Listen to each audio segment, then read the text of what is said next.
साहित्य रसिकों को मेरा नमस्कार। किशोर संग कहानियां में एक बार फिर आप सभी का स्वागत है। इससे पहले कि मैं कहानी की शुरुआत करूं, एक जरूरी बात। यदि आपने अभी तक इस चैनल को सब्सक्राइब नहीं किया है तो इसे सब्सक्राइब करें और सब्सक्राइब करने के बाद बेल आइकन को भी क्लिक जरूर करें ताकि आने वाली प्रस्तुतियों की सूचना आपको तुरंत मिले। तो चलिए शुरू करते हैं आज की कहानी। आज मैं आपके लिए लेकर आया हूं उपन्यास सम्राट मुंशी प्रेमचंद की एक और सुप्रसिद्ध कहानी, विषम समस्या। मेरे दफ्तर में 4 चपरासी थे।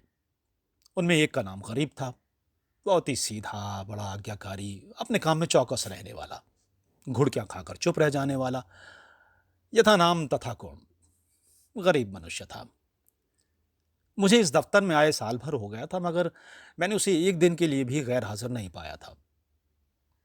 मैं उसे 9 बजे दफ्तर में अपनी दरी पर बैठे हुए देखने का ऐसा आदी हो गया था मानो वो भी इस इमारत का कोई अंग है। इतना सरल है कि किसी की बात टालना जानता ही न था। एक चपरासी मुसलमान था, उससे सारा दफ्तर डरता है। मालूम नहीं क्यों। मुझे तो इसका कारण सिवाय उसकी बड़ी बड़ी बातों की और कुछ मालूम नहीं होता। उसके कथनानुसार उसके चचेरे भाई रामपुर रियासत में कोतवाल थे। उसे सर्वसम्मति ने काजी साहिब की उपाधि दे रखी थी। शेष 2 महाशय जाति के ब्राह्मण थे।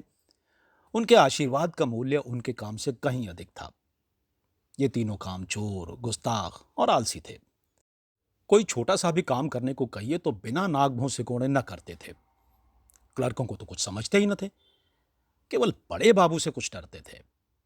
यद्यपि कभी कभी उनसे भी बेअदबी कर बैठते थे। मगर इन सब दुर्गुणों के होते हुए भी दफ्तर में किसी की मिट्टी इतनी खराब नहीं थी जितनी बेचारे गरीब की। तरक्की का अवसर आता तो ये तीनों नंबर मार ले जाते। गरीब को कोई पूछता भी न था और सब 10-10 रुपए पाते थे। तो बेचारा गरीब सात पर ही पड़ा हुआ था। सुबह से शाम तक उसके पैर एक क्षण के लिए भी न टिकते थे। यहां तक कि तीनों चपरासी भी उस पर क्रोध जताते और ऊपर की आमदनी में से उसे कोई भाग न देते थे। इस पर भी दफ्तर के सब कर्मचारी से लेकर बड़े बाबू तक उससे चिढ़ते थे। उसको कितनी ही बार जुर्माना हो चुका था और डांट फटकार तो नित्य के व्यवहार था। इसका रहस्य मेरी समझ में कुछ नहीं आता था। मुझे उस पर दया आती थी और अपने बर्ताव से मैं ये दिखाना चाहता था कि उसका आदर मेरी दृष्टि में अन्य तीनों चपरासियों से कम नहीं है। यहां तक कि कई बार मैं उसके पीछे कर्मचारियों से लड़ भी चुका था।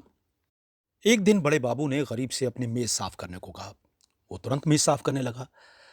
दैव योग से झाड़न का झटका लगा तो दवा तो लट गई और रोशनाई मेज पर फैल गई। बाबू ये देखते ही जामे से बाहर हो गए। उसके दोनों कान पकड़कर खूब बैठे और भारतवर्ष की सभी प्रचलित भाषाओं से दुर्वचन चुन चुन कर उसे सुनाने लगे। बेचारा गरीब आंखों में आंसू भरे चुपचाप मूर्तिवत सुनता था, मानो उसने कोई हत्या कर डाली हो। मुझे बड़े बापू का जरा सी बात पर इतना भयंकर रौद्र रूप धारण करना बुरा मालूम हुआ। यदि किसी दूसरे चपरासी ने उससे भी बड़ा अपराध किया होता तो भी उस पर इतना कठोर वज्र प्रहार न होता। मैंने अंग्रेजी में कहा, बाबू साहब, ये अन्याय कर रहे हैं। उसने जानबूझकर तो रोशनी गिराई नहीं। इसका इतना कड़ा दंड देना अनौचित्य की पराकाष्ठा है। बाबूजी ने नम्रता से कहा, आप इसे जानते नहीं, बड़ा दुष्ट है। मैं तो इसकी कोई दुष्टता नहीं देखता।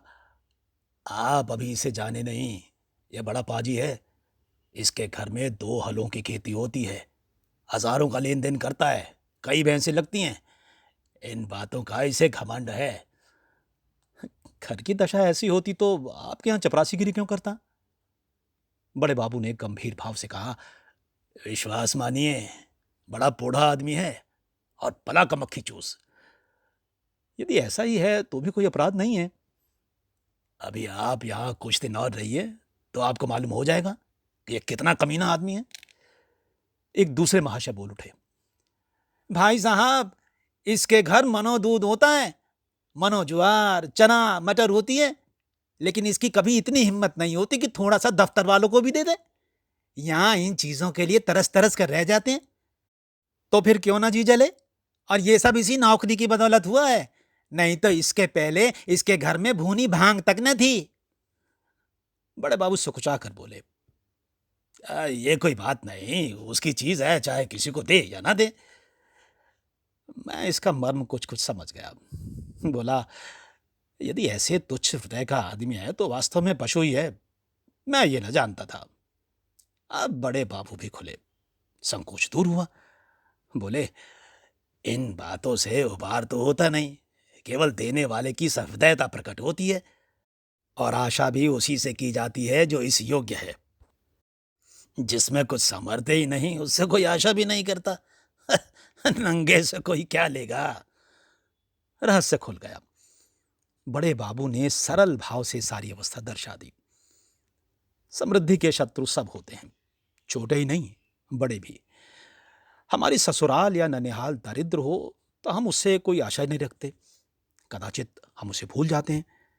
किंतु वे सामर्थ्यवान होकर भी हमें न पूछें, हमारे यहाँ तीज और चौथ न भेजें तो हमारे कलेजे पर सांप लूटने लगता है। हम अपने किसी निर्धन मित्र के पास जाएं तो उसके एक बीड़े पान पर ही संतुष्ट हो जाते हैं। पर ऐसा कौन मनुष्य है जो किसी धनी मित्र के घर बिना जलपान किए हुए लौटे और सदा के लिए उसका तिरस्कार न करने लगे। सुदामा कृष्ण के घर से यदि निराश लौटते तो कदाचित वे उनके शिशुपाल और जरासंध से भी बड़े शत्रु होते। कई दिन पीछे मैंने गरीब से पूछा, क्यों जी, तुम्हारे घर में कुछ खेती बाड़ी होती है? गरीब ने दीन भाव से कहा, हाँ सरकार, होती है। आपके दो गुलाम हैं, वही करते हैं। मैंने पूछा, गाय भैंसे लगती हैं? हाँ हुजूर, दो भैंसे लगती हैं। गाय अभी गाभिन है, आप लोगों की दया से पेट की रोटियां चल जाती हैं। दफ्तर के बाबू लोगों की भी कुछ खातिर करते हो? गरीब ने दीनतापूर्ण आश्चर्य से कहा, हुजूर, मैं सरकार लोगों की क्या खातिर कर सकता हूँ। खेती में जौ, चना, मक्का, ज्वार, घास पात के सिवाय और होता क्या है। आप लोग राजा हैं। अ, ये मोटी झोटी चीज़ें किस मुंह से आपको भेंट करूं। जी डरता है कि कहीं कोई डांट न बैठे कि टके से आदमी की इतनी मजाल। इसी मारे बाबूजी कभी हियाव नहीं पड़ता। नहीं तो दूध दही की कौन बिसात थी। मुंह के लायक पीड़ा तो होना चाहिए। भला एक दिन कुछ ला के दो तो। देखो लोग क्या कहते हैं, शहर में ये चीज़ें कहाँ मुयस्सर होती हैं। इन लोगों का जी भी तो कभी कभी मोटी झोटी चीज़ों पर चला करता है।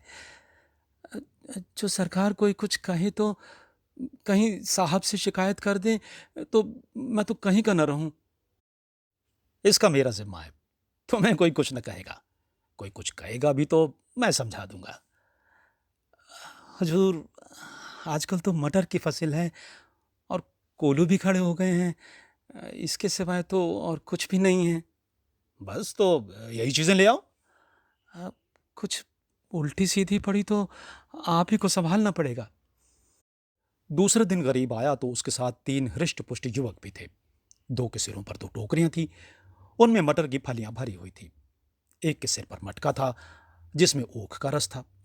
तीनों युवक ऊख का एक एक गट्ठा कांख में दबाए हुए थे। गरीब आकर चुपके से बरामदे के सामने पेड़ के नीचे खड़ा हो गया। दफ्तर में उसे आने का साहस नहीं होता था, मानो कोई अपराधी है। वृक्ष के नीचे खड़ा ही था कि इतने में दफ्तर के चपरासियों और अन्य कर्मचारियों ने उसे घेर लिया। कोई ऊख लेकर चूसने लगा, कई आदमी टोकरों पर टूट पड़े। इतने में बड़े बाबू भी दफ्तर आ पहुंचे। ये कौतुक देखकर उच्च स्वर में बोले, ये क्या भीड़ लगा रखी है, चलो अपना अपना काम करो। मैंने जाकर उनके कान में कहा, गरीब अपने घर से सौगात लाया है, कुछ आप ले लीजिए, कुछ हम लोगों को बांट दीजिए। बड़े बाबू ने कृत्रिम क्रोध धारण करके कहा, क्यों गरीब, तुम ये चीजें यहां क्यों लाए? अभी लौटा ले जाओ, नहीं तो मैं अभी साहब से कह दूंगा। क्या हम लोगों को मरबुक समझ लिया? गरीब का रंग उड़ गया, थर थर कांपने लगा, मुंह से एक शब्द भी नहीं निकला। मेरी ओर अपराधी नेत्रों से ताकने लगा। मैंने अपनी ओर से क्षमा प्रार्थना की। बहुत कहने सुनने पर बाबू साहब राजी हुए। अब चीजों में से आधी अपने घर भिजवाई, आधी में अन्य लोगों के हिस्से लगाए। इस प्रकार यह अभिनय समाप्त हुआ। अब दफ्तर में गरीब का मान होने लगा। उसे नित्य गुड़कियां न मिलती, दिन भर दौड़ना न पड़ता, कर्मचारियों के व्यंग और अपने सहवर्गियों के कटु वाक्य न सुनने पड़ते। चपरासी लोग स्वयं उसका काम कर देते। उसके नाम में थोड़ा सा परिवर्तन हुआ, वो गरीब से गरीबदास बना। स्वभाव में भी कुछ तब्दीली पैदा हुई। दीनता की जगह आत्मगौरव का उद्भव हुआ। तत्परता की जगह आलस्य ने ले ली। वो अब कभी कभी देर में दफ्तर आता, कभी कभी बीमारी का बहाना करके घर बैठा रहता। उसके सभी अपराध अब क्षम्य थे। उसे अपनी प्रतिष्ठा का गुर हाथ लग गया। वो अब 10वें 5वें दिन दूध दही आदि लाकर बड़े बाबू को भेंट किया करता। वो देवता को संतुष्ट करना सीख गया। सरलता के बदले अब उसमें काइयापन आ गया।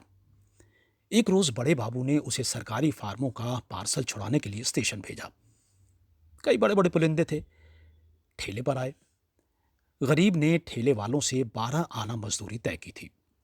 जब कागज दफ्तर पहुंच गए तो उसने बाबू से 12 आने पैसे ठेले वालों को देने के लिए वसूल किए। लेकिन दफ्तर से कुछ दूर जाकर उसकी नीयत बदली। अपनी दस्तूरी मांगने लगा। ठेले वाले राजी न हुए। इस पर गरीब ने बिगड़ कर सब पैसे जेब में रख लिए और धमकाकर बोला, अब एक फूटी कौड़ी न दूंगा, जाओ जहां चाहो फरियाद करो, देखें हमारा क्या बना लेते हो। ठेले वालों ने जब देखा कि भेंट न देने से जमा ही गायब हुई जाती है, तो रो धोकर 4 आने पैसे देने को राजी हुए। गरीब ने अठन्नी उनके हवाले की और 12 आने की रसीद लिखवाकर उनके अंगूठों के निशान लगवाए और रसीद दफ्तर में दाखिल हो गई। वो कौतूहल देखकर मैं दंग रह गया। ये वही गरीब है जो कई महीने पहले सत्यता और दीनता की मूर्ति था, जिसे कभी अन्य चपरासियों से भी अपने हिस्से की रकम मांगने का साहस न होता, दूसरों को खिलाना भी न जानता था, खाने का जिक्र ही क्या। मुझे ये स्वभावांतर देखकर अत्यंत खेद हुआ। इसका उत्तरदायित्व किसके सिर था? मेरे सिर। मैंने उसे धूर्तता का पहला पाठ पढ़ाया था। मेरे चित्त में प्रश्न उठा, इस काइयापन से जो दूसरों का गला दबाता है, वो भोलापन क्या बुरा था जो दूसरों का अन्याय सह लेता था? वो अशुभ मुहूर्त था जब मैंने उसे प्रतिष्ठा प्राप्ति का मार्ग दिखाया, क्योंकि वास्तव में वो उसके पतन का भयंकर मार्ग था। मैंने बाह्य प्रतिष्ठा पर उसकी आत्म प्रतिष्ठा का बलिदान कर दिया। तो ये थी मुंशी प्रेमचंद की एक और सुप्रसिद्ध कहानी, विषम समस्या। इस कहानी का वाचन आपको कैसा लगा? कमेंट बॉक्स में कमेंट करके ज़रूर बताइएगा।